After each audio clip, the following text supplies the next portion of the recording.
All right, so we got our final coming up on Monday at 3, and then Wednesday evening at 6. So let's have a look here at what to get ready for this thing here.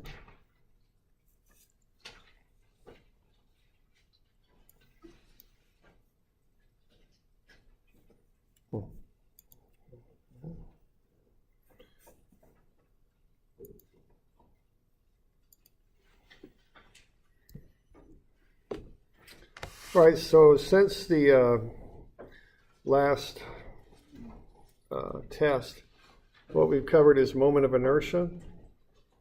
Okay, so that's generally using the tables and the transfer axis theorem. And then we got this rigid body kinetics. So there's 3 types of it. Translation, where objects move without rotating about their center of gravity. So like a truck driving down the road or something like that. The main things you look at that are the normal forces on the wheels and supports, and maybe finding the acceleration before tipping.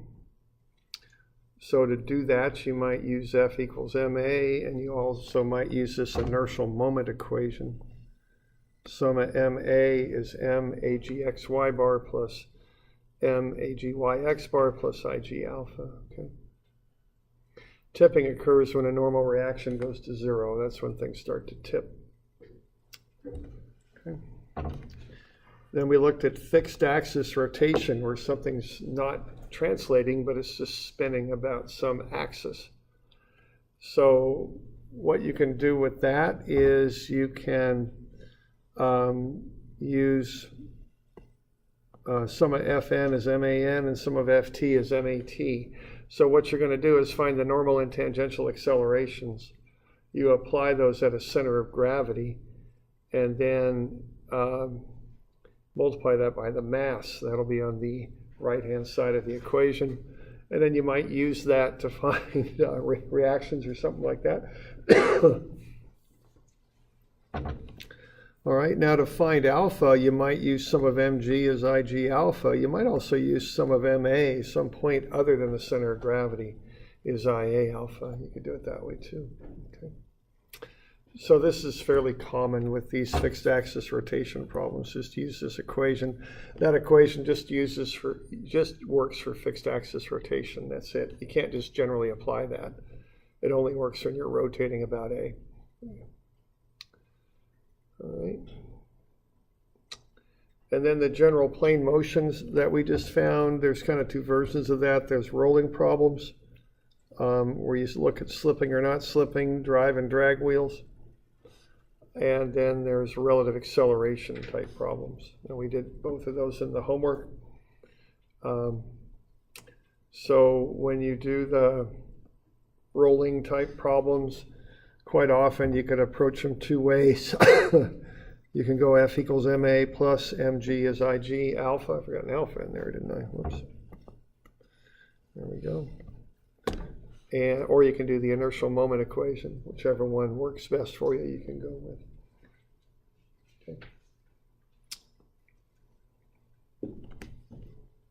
Okay. So that's that. So that's what we covered since the last midterm.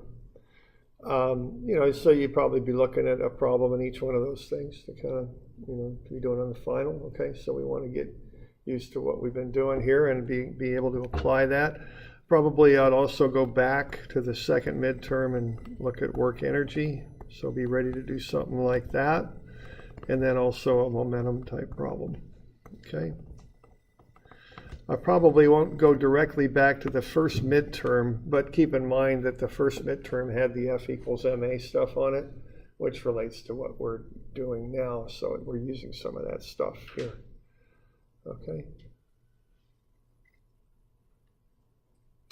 All right. So this rigid body kinetic stuff, and then work energy, and then momentum is basically what we're looking at here. Okay. Now I've got some problems there. Some are a little involved, some less involved, but you want to just have a look at those, have a look at, of course, the homework and the examples we did in class. You want to be able to identify what type of problem it is. And then once you've found that, apply the, methods you use to solve them. Okay? So maybe we go over those Friday if you want, okay?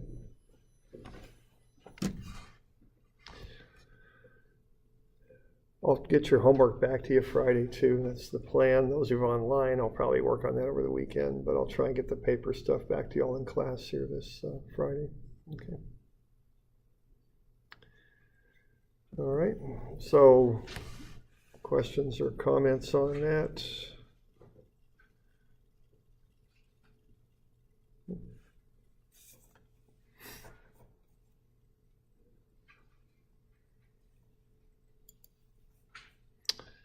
Yeah, let's see. We got a bit of time left here. Why don't we look some more at this problem we've been working on? This is a good review. This is fixed axis rotation is what's going on here. So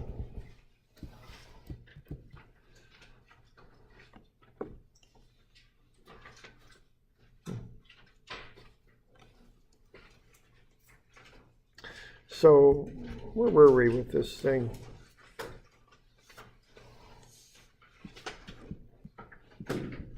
That's interesting. That's right. We were going to find the moment of inertia of the door, weren't we, in terms of the mass, and we'd done some stuff with this. So why don't we have a look there. So y'all doing okay with getting that moment of inertia of the door? Backing into that? So what we're doing there, we're going sum of M A is IA alpha. Is what you're doing there. So the thing to do on that is to find the moment about the hinge line is what you want to do, and equate that to I alpha. We've already found what alpha was based on the angle that the door has to open and the available time. We're assuming it had a constant alpha is what we're assuming there.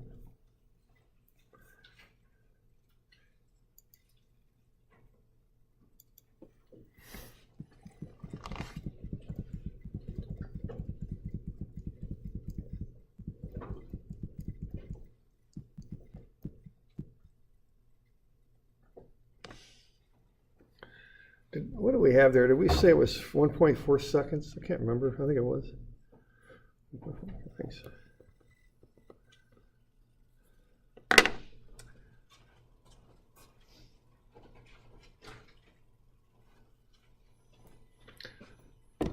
Okay, so we had 1.22, so we took 1.4 seconds and we squared that up, and then we divided that by 2, and then we took that into 1.22, right?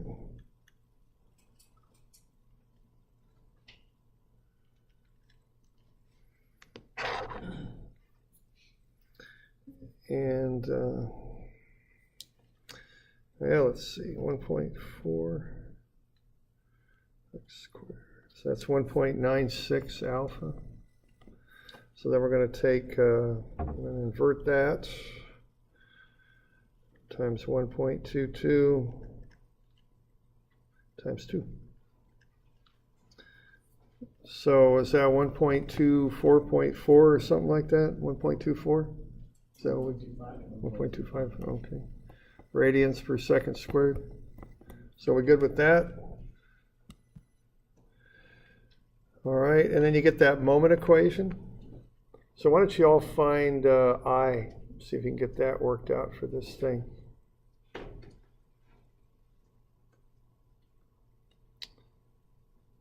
And then back into the mass.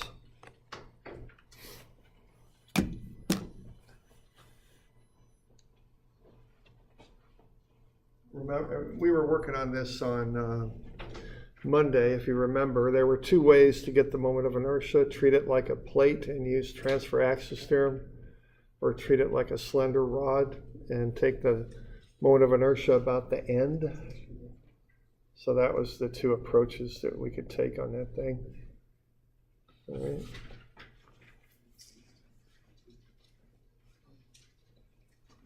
All right with that?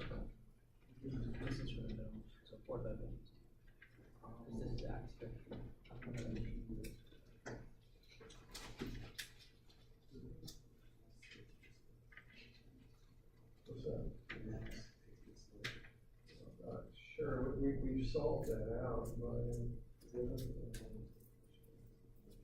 oh, that's right. Yeah, moment of inertia was 96, wasn't it? Yeah. Okay. Yeah, and then you,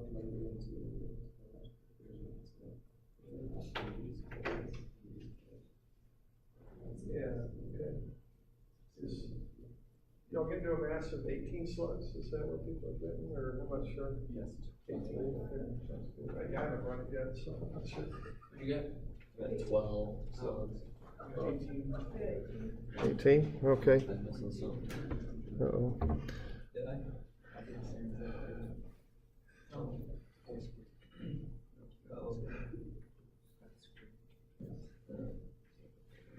Okay, so we got 1.25 here, and that's alpha, and then I is 1/3 ml squared. So we got the mass in there. I'll just use the 1/3, and then the L is the length. That's 4 feet, I think.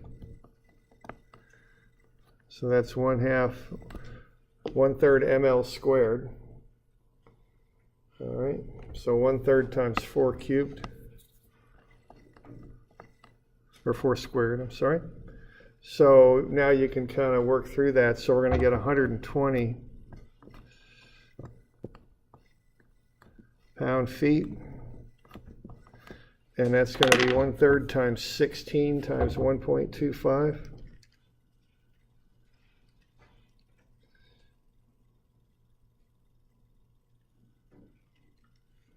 So that's 6.67. So what am I doing here? Times the mass.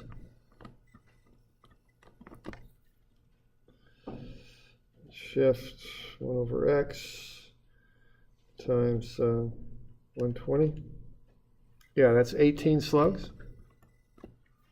We doing all right with that? Okay. So what I'm doing there, I'm taking the moment of inertia.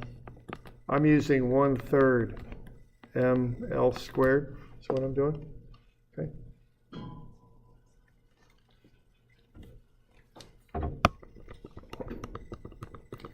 So how heavy is the door?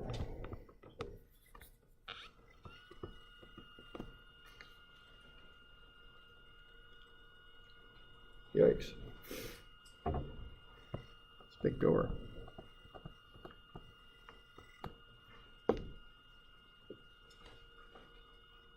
$580? Okay. Big door. Okay.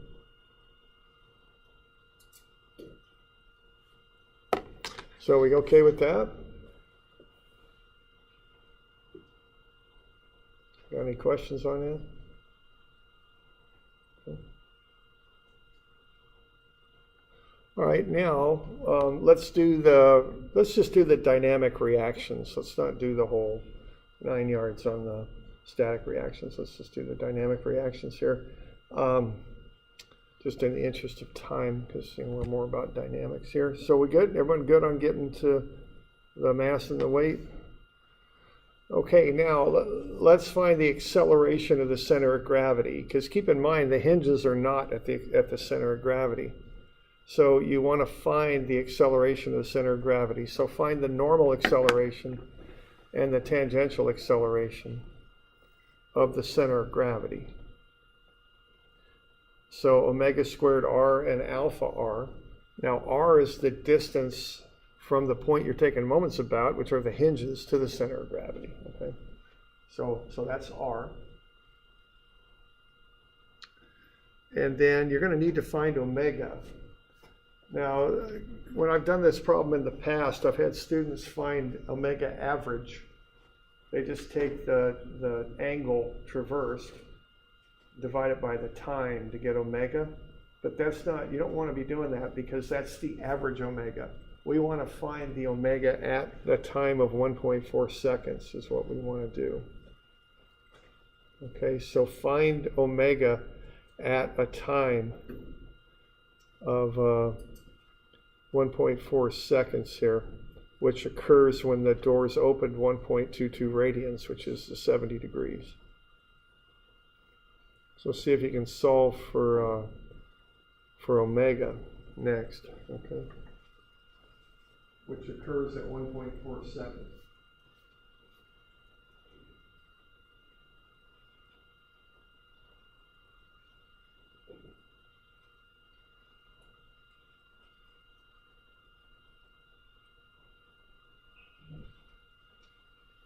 Stuff up with that.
So I'm getting omega at about 3.05. You okay with that? Oh, square root? Oh, thanks. Yeah, my bad. So 1.75? Okay. Now you could use different kinematic equations to get to that. But the important thing is that you find omega, not an average omega, but you find it at that given time, at the end of the door swing. That's what you want, okay?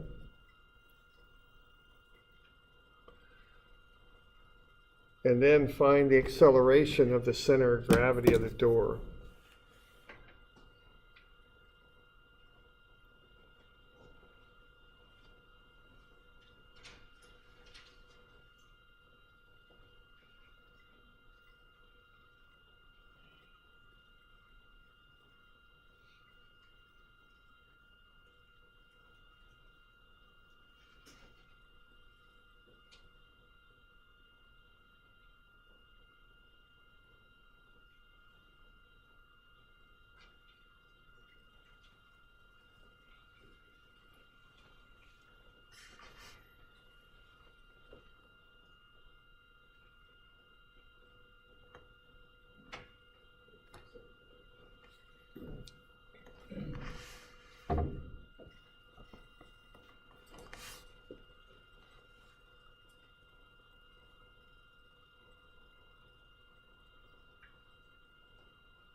you'll get in 6.1 and 2.5. Depends on your numbers might be a little different than the 6.1. It might just be a rounding thing, okay? All right. So we good with that? Isn't it just feet per second squared? Oh, probably. Yeah, I've got a few typos in here. I can see things. Yeah, so that's gone. All right, now get yourself a free body diagram of that door. And you know, it might be easier just to look down on the door. That when you're doing the dynamics, you can almost do it that way. So it might be easier to visualize the door as though you're looking down on it. There's the hinge line. There's the center of gravity, you know. Now, you don't have to. You can make it into a 3D kind of thing, but, you know, it might be easier just to figure out dimensions and such if you do it this way. But it's up to you, okay?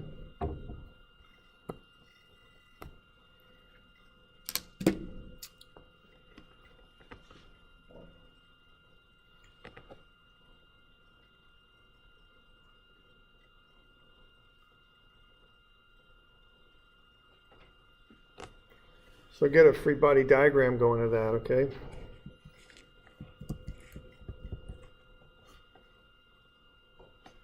Let me know if you got questions.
So get a decent free body diagram going there. Now, don't worry about what I call the statics reactions on these. Just consider the accelerations of what you're doing. Now, obviously, there would be statics reactions of this stuff, but let's not be. And on the problem, I kind of separated that out just to simplify it a little bit.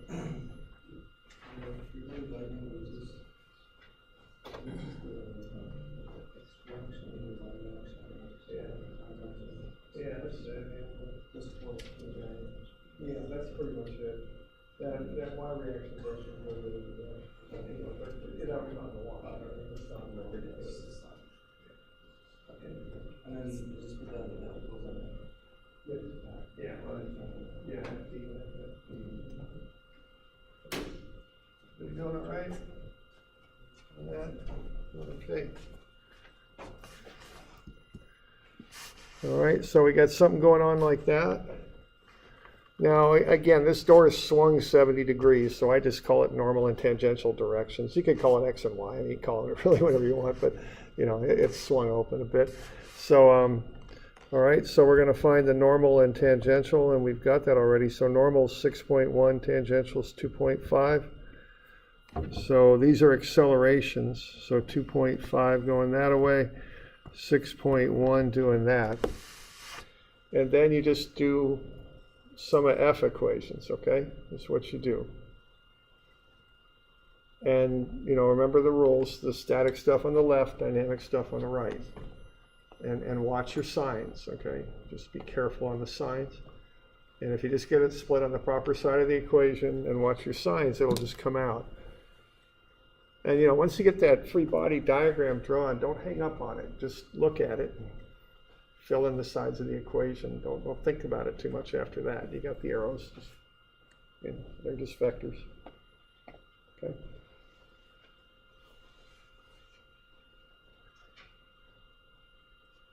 You do the units, because the acceleration at 2.5 acceleration, so it's not an actual force.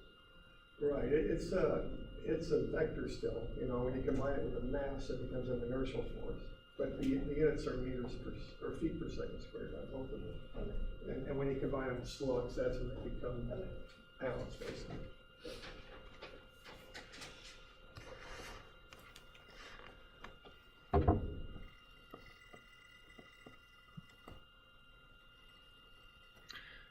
Yeah, this is just getting, oh, actually I put the units in there already, didn't I?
Doing all right with that one?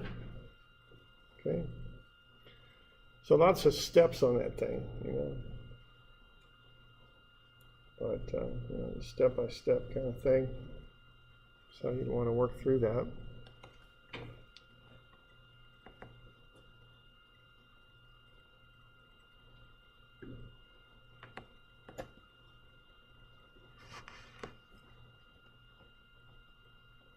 All right, so we good? Any questions? Yeah. The 6.1 for the, let's see, the acceleration normal. Is that basically you took 1/2 the distance? Yeah, what you're doing, you're going from the point about which you're taking moments, which is the hinge line, to the center of gravity. So that's why you're using 2 on that half of the 4, because you're not going to the other end of the door, you're going to the center of gravity, at least as I understand your question there. And actually the distance makes sense. It's the fact that if you take like the acceleration at the outside of the door, it's 12.2. So I seem to think that maybe at G it was half of that. Yeah, right, because the outside's twice as far. You track the center of gravity on this stuff. That's where you apply, you know what I mean? That's like the point on the object that represents the entire object. You know what I mean? That's how I think about it. So, okay, good, okay. All right. All right, so we got that. So those are the dynamic reactions as I define them, okay? All right, let's look at one other thing here. Let's just say we got, and I think I've got this written up in your packet somewhere. Let's just have a disk that just rolls down a ramp, 28-degree ramp. This is in your book, I'm pretty sure. It's a homework problem. Once you get a free body diagram of that going, okay? And what I'm trying to do here is just have you kind of think through these processes, you know, and you learn them a lot better when you think of them. So this is 352. Yeah, it's even written up on 29B. So it's on page 29B is where it's at. And it's 352.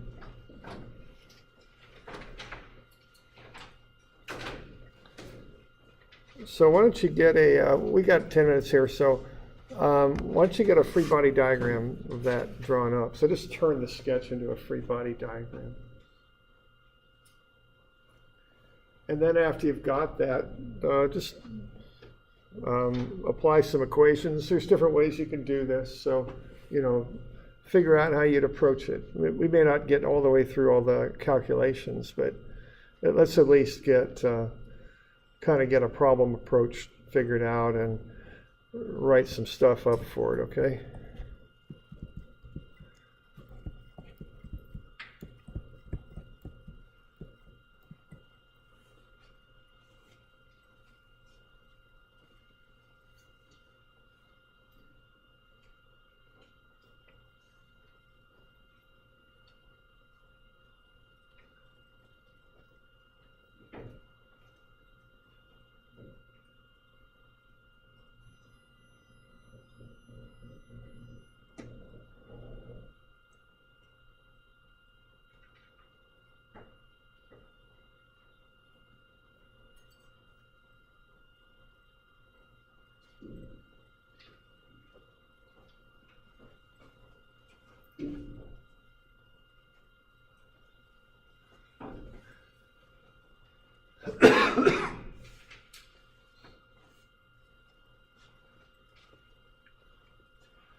So step 1 is a free body diagram, and step 2 is equations. There's 2 approaches that we talked about with this stuff, 2 common approaches.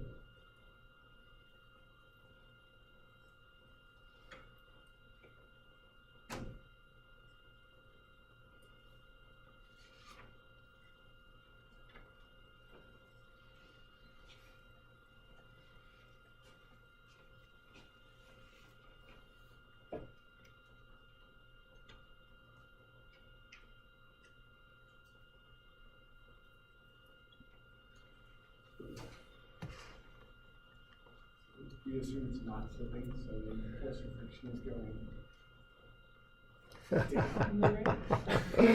All right, now the general approach is to assume it's not slipping, okay? Now, once I assume that, I have to think to myself, is this a drive wheel or a drag wheel? See, that spool thing was kind of unique in that it basically turned into a drive wheel because that pull on the rope on the inside actually made it spin. That turned it into a drive wheel. But if you just take this disc and roll it like rolling a penny down a ramp or something, that's just, you know, it's just trying to slide and it's being undercut is what it's doing. Yeah, okay, so just think about that. Just you know, come up with something and we'll talk about it, okay? So make what, you know, the assumptions that you think are appropriate here. But generally speaking, you assume no slipping. That's the general assumption that you go in with.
You'll get into something like that for a free body diagram?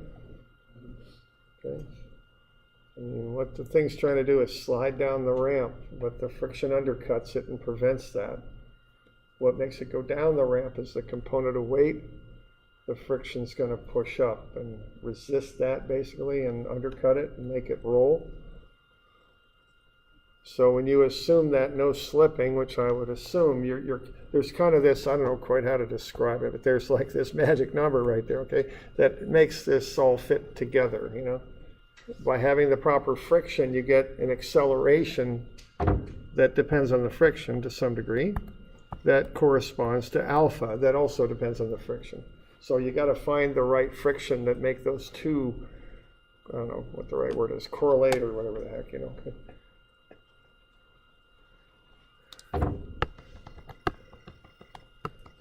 So we good with that? We doing all right? Okay. And then you can do two approaches, okay? You can do the F equals MA and the M equals I alpha. Or you can do the MA as IG alpha plus MAG XY bar plus MAG Y X bar. If you do the long equation there, they call it inertial moments, take the moments about the point where you're going to eliminate one of the unknowns, which would be the friction. I mean, don't just run that equation. Think about where you want to apply it to get rid of one of the unknowns. That's the intent of doing that equation, is to get rid of something out of, you know, so you can just solve one equation and one unknown as opposed to two with two unknowns. Because currently you've got two unknowns, the friction and the acceleration. Okay.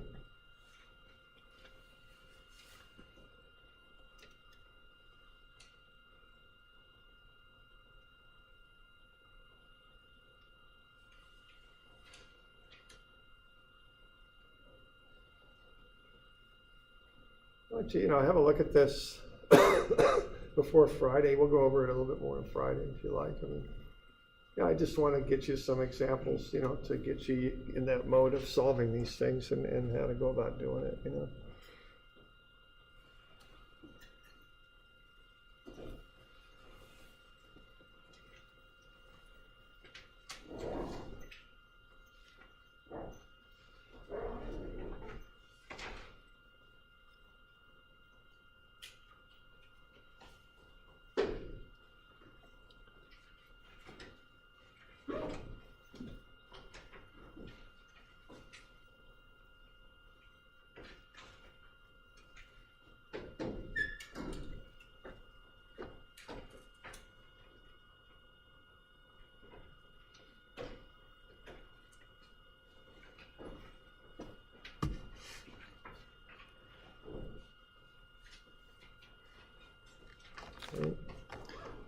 So yeah, I'll just see you all on Friday then. Okay.